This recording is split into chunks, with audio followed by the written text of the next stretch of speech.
The COVID-19 Multi-Ministry Task Force yesterday announced that from next Monday, September 14th, Singapore residents will progressively receive Trace Together tokens. The nationwide distribution exercise will start in 2 districts, Jalan Besar and Tanjong Pagar. The new contact tracing tokens will be distributed free of charge. Here are 3 things to know about the device. First, how does the Trace Together token work? Well, users can carry the small token in a bag or in their pocket. And the token exchanges short-distance Bluetooth signals with nearby tokens or handsets that have the Trace Together app, and this interaction is logged into the devices. All logs are encrypted and logs older than 25 days will be automatically erased. If the user becomes infected with COVID-19, the device will need to be physically handed over to the authorities to extract the data needed for contact tracing.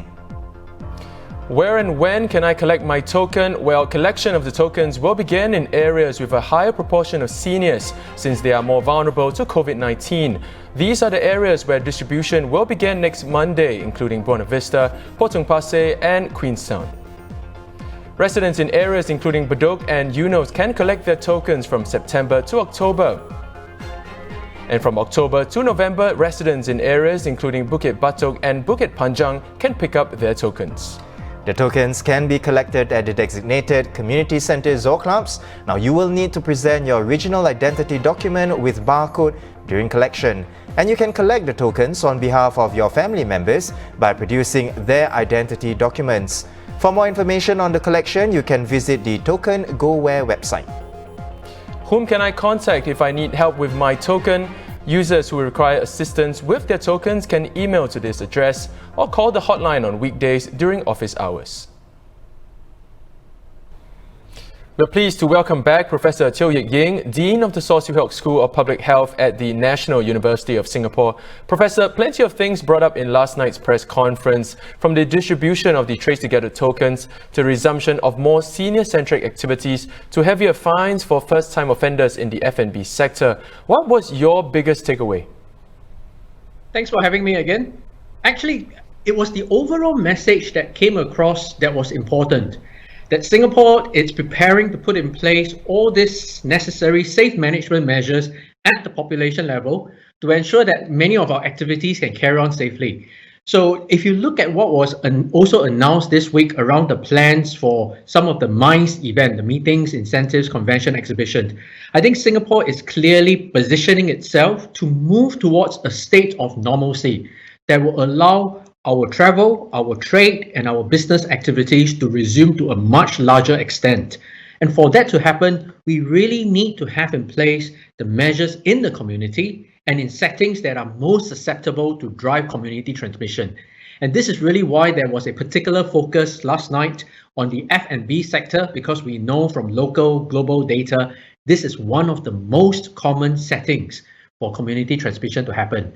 And the other aspect that is important is that as we allow more activities to resume, is the ability to shut down community chains of transmissions as quickly as possible. And this means we need to have a much better way, quicker way of performing the contact tracing. And this is the reason why we're moving towards the use of Trace Together and to distribute it to the whole community. Prof, let's zoom into the details of yesterday's press conference. We want to get your thoughts on something Second Minister for Manpower, Dr. Tan See Leng, said yesterday. Now, let's have a listen to that first. Now, many of the dormitory residents are COVID naive. They've never been infected, so they continue to remain susceptible to COVID-19. However, we are prepared for this. We have put in place a multi-layered strategy to detect as well as to contain any new infections very quickly and very decisively.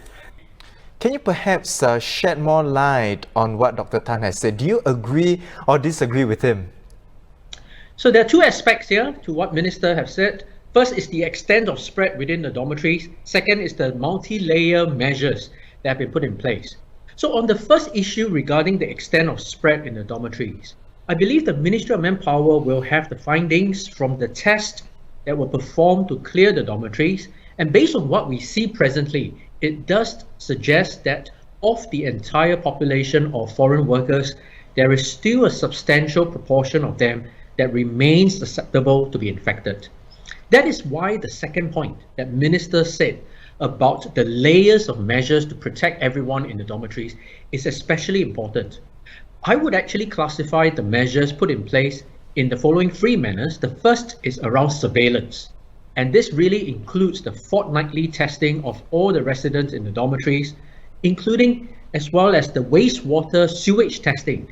This repeated test will help to flush out any infections, particularly the asymptomatic ones that happen to slip through the earlier tests that were used to clear the dorms, because some of the infected people were still in the incubation period when this batch testing to clear the dorms were performed.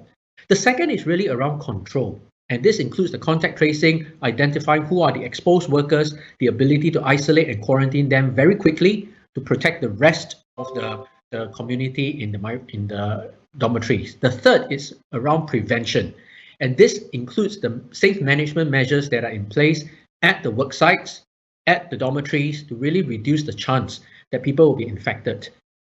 Now, the multi-ministry task force said that since the dormitories were declared cleared nearly a month ago, there have been an average of 45 workers testing positive daily, and 12 clusters have resurfaced in the past week. Now, in dormitories that were previously cleared of the virus, that sounds to me like a second wave. What say you?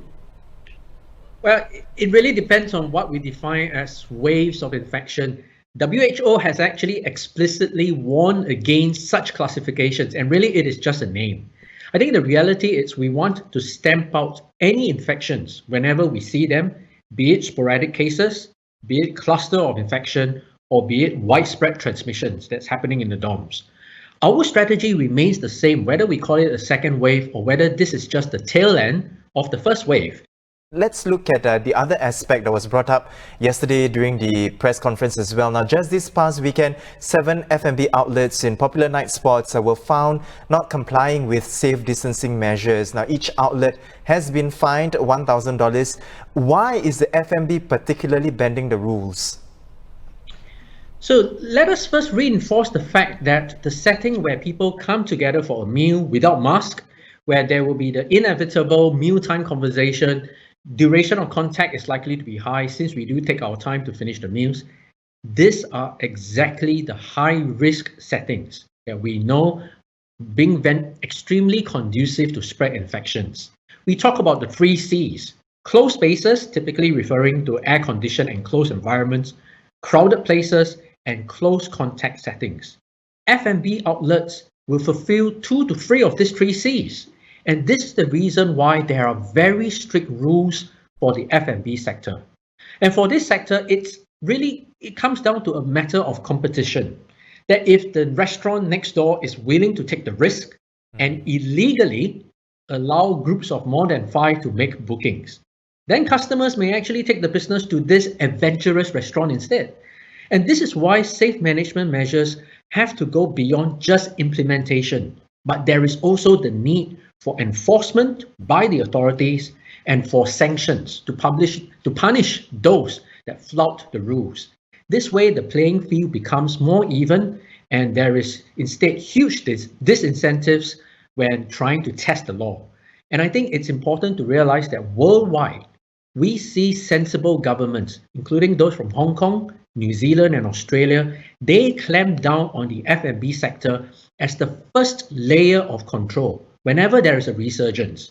And there's a reason why the rules are there. It is not to penalize the operators, the owners of these eateries, but really to allow a viable compromise where there is still the opportunity for businesses to continue while minimizing the risk of infections. I would just end off by saying that if Singapore doesn't control this well, if eateries just become adventurous and there's very little enforcement, they may thrive for a few weeks where they bring in a lot of business. But when community infections spike up again, we may have to go through another painful circuit breaker all over again. And I think this is much more damaging to businesses, to livelihoods, and not to mention the overall reputation of Singapore. We've been speaking to Professor Teo Yik Ying, Dean of the Swee School of Public Health at NUS.